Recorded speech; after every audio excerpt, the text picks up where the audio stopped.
5 de março de 2026, 2h17 da manhã, hora local da Indonésia. Neste exato momento, sensores sísmicos enterrados sob o arquipélago mais instável do planeta registram algo que não deveria estar a acontecer. 3 dos vulcões mais perigosos da Indonésia estão em erupção ao mesmo tempo. Não no mesmo dia. Não na mesma semana. Ao mesmo tempo, neste preciso minuto. No leste de Java, o Monte Semeru, a montanha mais alta da ilha, lança colunas de cinzas a mais de 15.000 pés de altitude. A mais de 1.600 quilômetros dali, em Sumatra Ocidental, o Monte Marapi explodiu com violência suficiente para matar 11 pessoas e desencadear fluxos piroclásticos que descem quilômetros pelas encostas a mais de 300 quilômetros por hora. E no extremo oriental do arquipélago, na ilha de Halmahera, o Monte Ibu está em erupção quase contínua, com até 15 explosões registradas numa única semana. 3 vulcões.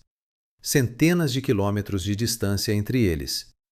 E todos a despertar numa sincronia inquietante que está a deixar os vulcanólogos em estado de alerta máximo. Isto não é coincidência. Isto não é uma sequência aleatória de erupções. O que os cientistas descobriram nos dados da semana passada muda tudo, porque quando analisaram os registros sísmicos, algo ficou claro. A energia não está a desaparecer. Está a deslocar-se. Cada erupção não está a aliviar o sistema tectônico. Está a transferir pressão para outro ponto da crosta terrestre. Um efeito dominó geológico que está a acontecer em tempo real. E o relógio está a acelerar. A Indonésia situa-se exatamente sobre uma das zonas mais violentas da Terra, o Anel de Fogo do Pacífico. Aqui, 3 placas tectônicas gigantescas encontram-se e colidem com uma força difícil de imaginar. A placa indo-australiana está constantemente a mergulhar sob a placa eurasiática, a uma velocidade média de cerca de 6 a 7 centímetros por ano. Parece lento, mas essa fricção acumula energia equivalente a milhares de bombas nucleares ao longo de décadas. Quando essa energia finalmente se liberta, o resultado são terremotos gigantescos e erupções vulcânicas explosivas. A Indonésia possui 127 vulcões ativos, mais do que qualquer outro país no planeta.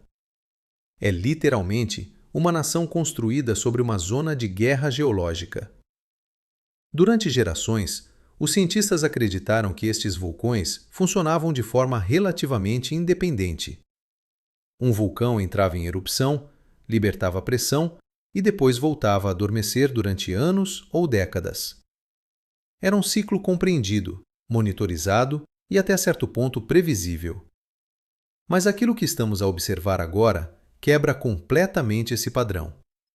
O sistema parece estar a comportar-se como uma rede interligada, como se os vulcões não fossem entidades isoladas, mas válvulas de escape de um único mecanismo profundo que se estende por milhares de quilômetros sob o arquipélago. E esse mecanismo parece estar a entrar numa nova fase. Nos últimos 48 horas, as estações sísmicas registraram centenas de microtremores entre Java, Sumatra e Halmahera. Pequenas fraturas na crosta, ajustes microscópicos nas falhas tectônicas, sinais subtis, mas extremamente preocupantes. Porque quando os cientistas alinharam estes dados numa linha temporal, perceberam algo perturbador. Cada grande explosão num destes vulcões foi seguida por um aumento de atividade sísmica exatamente na direção do próximo vulcão da cadeia, como se a pressão estivesse literalmente a viajar através da crosta terrestre. Isto não é um processo lento. Está a acontecer agora, em tempo real. Neste momento, enquanto este vídeo é gravado, colunas de cinza continuam a subir para a estratosfera sobre Java. Satélites meteorológicos captam plumas de partículas vulcânicas a deslocarem-se centenas de quilômetros sobre rotas aéreas internacionais. No solo, aldeias inteiras vivem debaixo de uma chuva constante de cinza vulcânica. Agricultores limpam telhados que podem colapsar sob o peso do material piroclástico. Crianças usam máscaras improvisadas para respirar, e os cientistas estão a observar algo que os deixa profundamente inquietos. Porque o verdadeiro perigo não são estas 3 erupções isoladamente. O verdadeiro perigo é a ligação entre elas. A possibilidade de que este seja apenas o início de uma reação em cadeia muito maior dentro do sistema tectônico mais ativo do planeta. 3 de março de 2026, 6h42 da manhã, hora local de Sumatra. Os primeiros sinais surgem nos registros sísmicos do Centro Indonésio de Vulcanologia e Mitigação de Perigos Geológicos.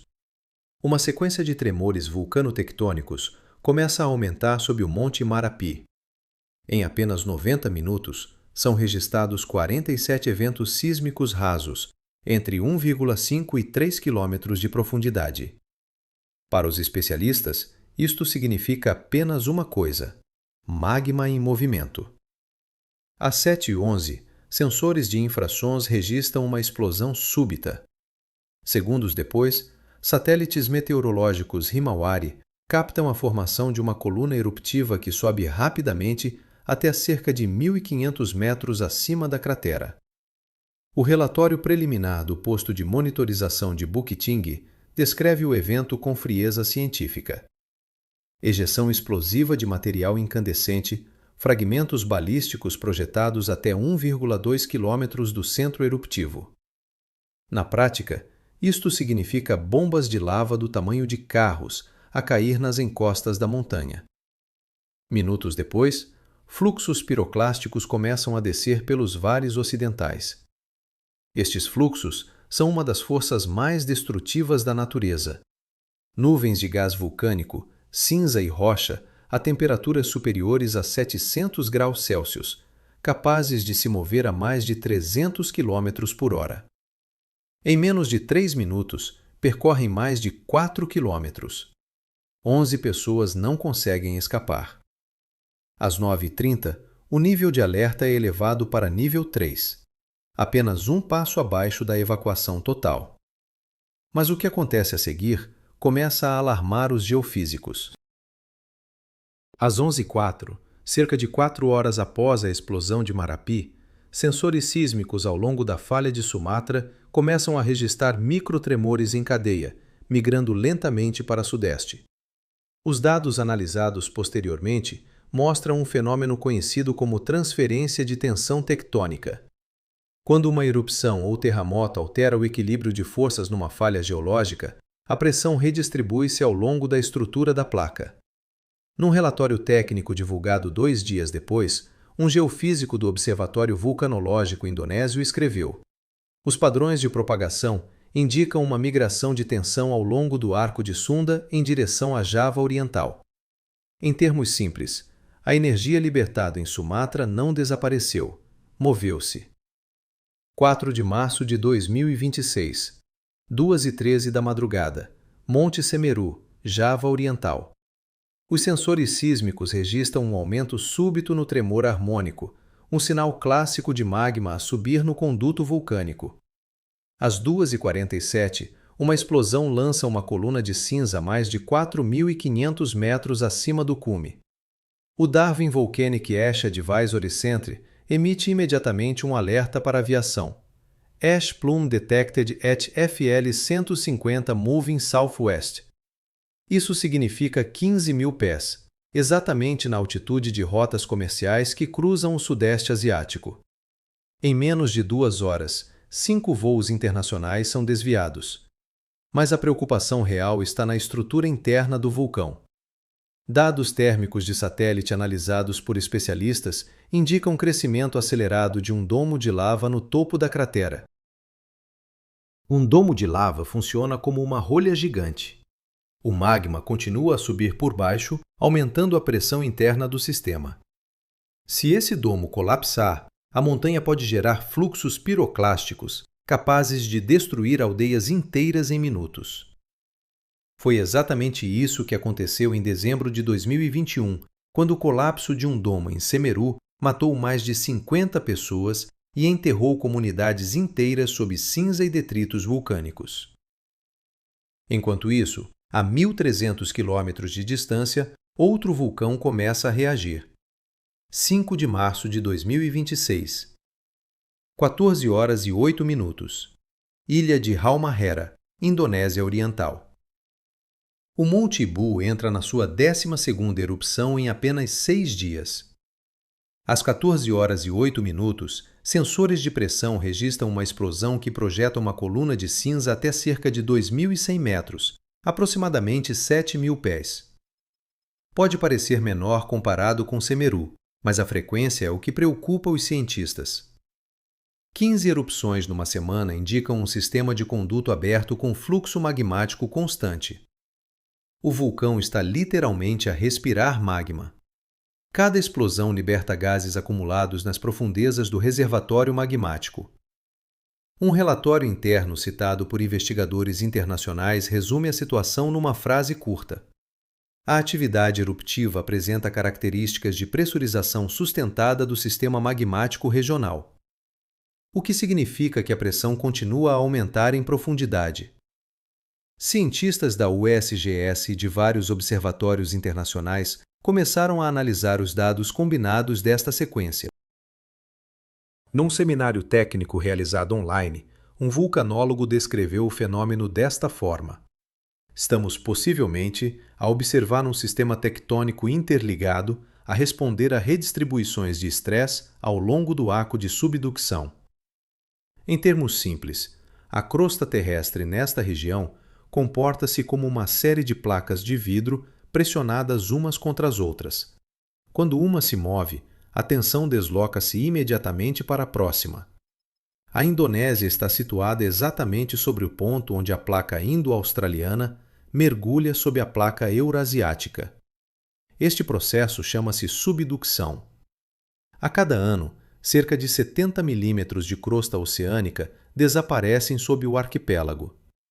À medida que a placa mergulha, a água presa nas rochas profundas é libertada. Essa água reduz o ponto de fusão das rochas do manto, gerando magma. Esse magma sobe lentamente através da crosta, acumulando-se em reservatórios subterrâneos que podem existir a 5, 10 ou até 30 quilômetros de profundidade.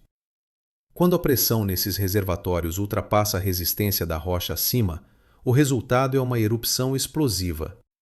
Mas se vários reservatórios estiverem ligados através da mesma zona de subducção, uma perturbação num ponto pode afetar todo o sistema. É exatamente este cenário que os cientistas começam a considerar agora. Porque as leituras sísmicas dos últimos dias mostram algo inquietante. A energia libertada em cada erupção não diminui a atividade regional. Pelo contrário, após cada explosão, o número de microsismos aumenta ao longo da cadeia vulcânica. Como se a crosta estivesse lentamente a reajustar-se, preparando-se para algo maior. E é isso que mantém os investigadores acordados durante a noite. Os cientistas sabem que este tipo de sincronização vulcânica não surge do nada.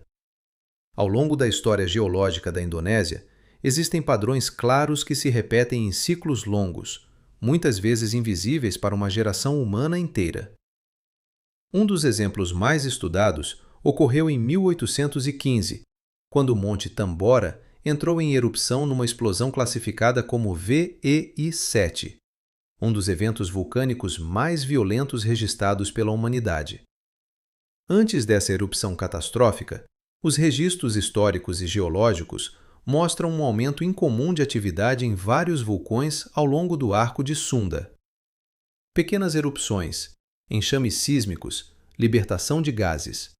Sinais dispersos que, vistos isoladamente, pareciam eventos independentes. Hoje, sabemos que eram sintomas de um sistema tectônico inteiro a acumular energia. Quando Tambora finalmente explodiu, a erupção lançou cerca de 150 quilômetros cúbicos de material vulcânico para a atmosfera. A pluma subiu mais de 40 quilômetros de altitude. A explosão foi ouvida a mais de 2.000 quilômetros de distância. O planeta inteiro sentiu as consequências. Em 1816, o chamado Ano Sem Verão, temperaturas globais caíram cerca de 0,4 a 0,7 graus Celsius. Colheitas falharam na Europa e na América do Norte. Fomes generalizadas seguiram-se em várias regiões do mundo. Esse evento nasceu exatamente aqui, neste mesmo sistema tectônico que hoje volta a mostrar sinais de instabilidade. Outro exemplo ainda mais antigo encontra-se escondido nas camadas de cinza do supervulcão Toba, também na Indonésia.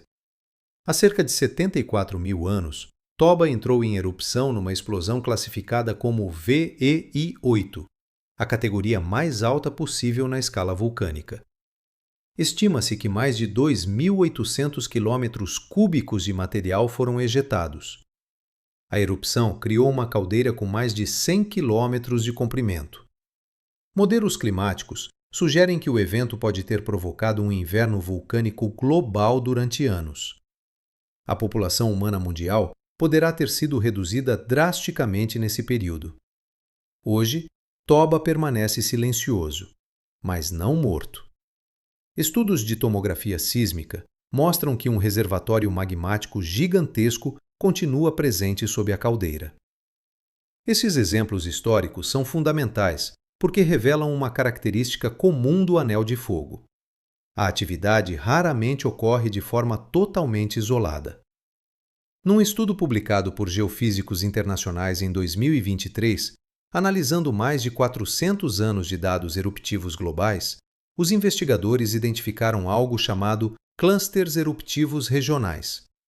São períodos em que múltiplos vulcões ao longo de um mesmo arco tectônico entram em atividade dentro de uma janela de poucos anos. Segundo os modelos estatísticos desse estudo, esses clusters tendem a ocorrer em ciclos aproximados de 200 a 600 anos em zonas de subducção altamente ativas. O Arco de Sunda, onde se encontra a Indonésia, é um dos exemplos mais extremos desse tipo de sistema. Hoje, cerca de 270 milhões de pessoas vivem neste arquipélago. Milhões delas habitam diretamente nas encostas ou nas zonas de drenagem de vulcões ativos. Para estas populações, o perigo não é apenas a erupção em si, é a combinação de múltiplos riscos que podem surgir em cadeia. A cinza vulcânica pode colapsar telhados, contaminar reservas de água e destruir colheitas em poucas horas. Fluxos piroclásticos podem atravessar dezenas de quilômetros em minutos. Lahares, rios de lama vulcânica ativados por chuva tropical, podem transformar vales inteiros em correntes de cimento líquido capazes de enterrar cidades. Infraestruturas modernas também são vulneráveis. Cabos elétricos, centrais energéticas, redes de comunicação e aeroportos podem ser paralisados por camadas de cinza com poucos centímetros de espessura.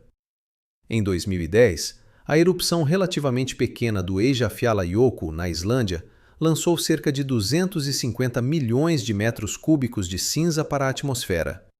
Isso foi suficiente para cancelar mais de 100 mil voos e afetar cerca de 10 milhões de passageiros em toda a Europa.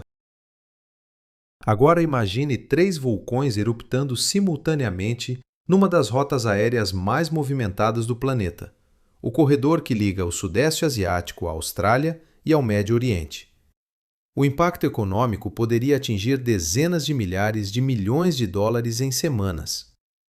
Mas o cenário que realmente preocupa os investigadores envolve a possibilidade de uma reação tectônica maior. A zona de subducção de Sunda contém uma das falhas sísmicas mais perigosas da Terra, o Megatrust de Sunda. Esta falha foi responsável pelo terremoto de magnitude 9,1 em 2004, que gerou o tsunami devastador no Oceano Índico. Mais de 230 mil pessoas morreram em 14 países. Estudos geodésicos recentes mostram que várias secções desta falha continuam bloqueadas e acumulam energia lentamente. Se a redistribuição de tensão provocada por múltiplas erupções e pequenos sismos alterar o equilíbrio deste sistema, um grande terremoto pode tornar-se mais provável. Os cientistas trabalham atualmente com 3 cenários possíveis para os próximos meses ou anos. No primeiro cenário, o sistema liberta pressão suficiente através das erupções atuais e entra numa fase de relativa estabilidade. A atividade em Semeru, Marapi e Ibo diminui gradualmente. Este é o cenário mais favorável, mas os modelos sísmicos sugerem que não é o mais provável.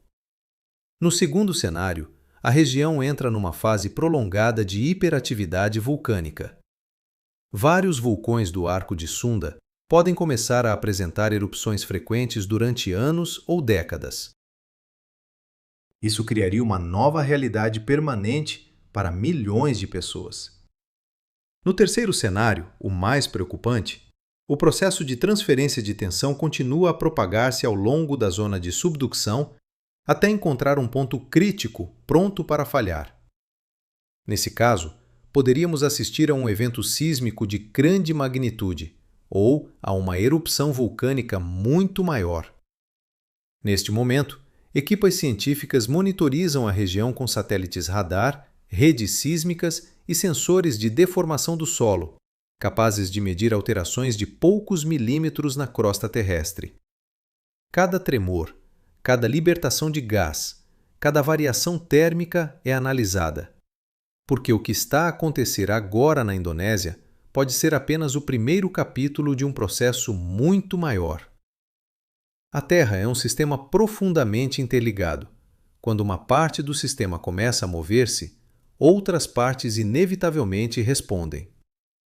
As 3 erupções que estão a ocorrer neste momento podem parecer eventos separados no mapa, mas nas profundezas do planeta, a centenas de quilômetros abaixo da superfície, fazem parte da mesma máquina geológica colossal.